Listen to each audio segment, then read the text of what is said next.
Big breaking news এইবাৰ অসমীয়া জাতিক লৈ সামাজিক মাধ্যমত সক্ৰিয় কণ্টেণ্ট ক্ৰিয়েটৰ সুমি আক্তাৰে অসমীয়া জাতিক লক্ষ্য কৰি অপমানজনক ভাষা ব্যৱহাৰ কৰাৰ অভিযোগ উঠিছে। ভাইৰেল হোৱা ভিডিঅ'টোত তেখেতে অসমীয়া জাতিক মেটেকাৰ সৈতে তুলনা কৰাৰ লগতে অশ্লীল গালি-গালাজ কৰাৰ দৃশ্য দেখা গৈছে। অসমীয়া তহঁতে কি জানা? তহঁতে মানুহ নহয়। এই যে এডাল মেটেকা আছে নহয়, পুখুৰীত পেলাই দিলে ইমানখিনি হৈ যায়, সেইখিনি মেটেকা অসমীয়া বুজিলি?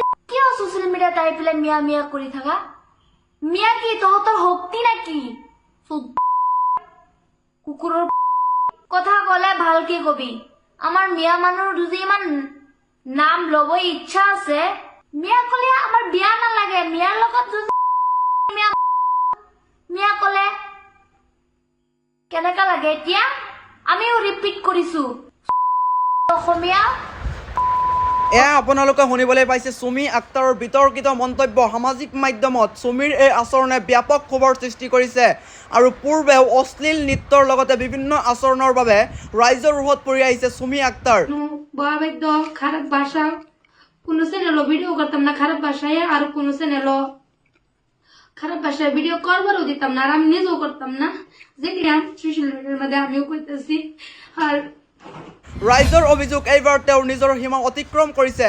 সামাজিক মাধ্যমত ভাইৰেল হোৱা ভিডিঅ'টোৰ ব্যাপক প্ৰতিক্ৰিয়া সৃষ্টি কৰিছে আৰু একাংশ সচেতন মহলে সুমি আক্তাৰক গ্ৰেপ্তাৰৰ দাবী জনাইছে। ইউটিউবাৰগৰাকীয়ে অসমীয়া জাতিক লৈ পেলাই অশ্লীল মন্তব্য কৰিছে। গতিকে এইটো আমি অতি সোনকালে প্ৰশাসনক তেওঁক কৰায়ত্ব কৰিবলৈ অনুৰোধ জনাইছোঁ, দাবী জনাইছোঁ আৰু লগতে তেওঁক কঠোৰ শাস্তি বিহিবলৈ দাবী জনাইছোঁ। অন্যথা ইয়াৰ পৰিণাম কিন্তু ভয়ংকৰ হ'ব। কাৰণ সদায় যদি আমাক অসমীয়া জাতিক আমাৰ যদি সদায় তুচ্ছ তাচ্ছল্য কৰে, গতিকে এইটো কেতিয়াও সহ্য নহ'ব। গতিকে আমি আপোনালোকৰ থৈ দি আমি দাবী জনাইছোঁ, অতি সোনকালে তেওঁক গ্ৰেপ্তাৰ কৰিব লাগে। নগাঁও জিলা প্ৰশাসনক আমি দাবী জনাইছোঁ আৰু তেওঁৰ ছোৱালীজনী আমি গম পাইছোঁ মিকিৰ ভেটাৰ ছোৱালী। গতিকে আমি মৰিগাঁও জিলা প্ৰশাসনকো অতি সোনকালে তেওঁক গ্ৰেপ্তাৰ কৰিবৰ কাৰণে দাবী